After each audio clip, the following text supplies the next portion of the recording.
Hi friends, வாங்க இன்றைக்கி நம்ம பட்டாணி கத்திரிக்காய் போட்டு சாம்பார் வைக்கலாம். இப்போ எண்ணெய் ஊற்றியாச்சு. இப்போ சீரகம் போட்டுக்கலாம், கடுகு போட்டுக்கலாம், பச்சை மிளகாய் போட்டுக்கலாம்,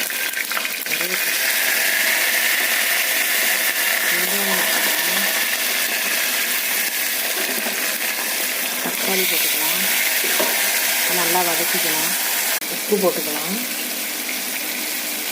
மஞ்சள் போட்டுக்கலாம், கத்திரிக்காய் போட்டுக்கலாம்,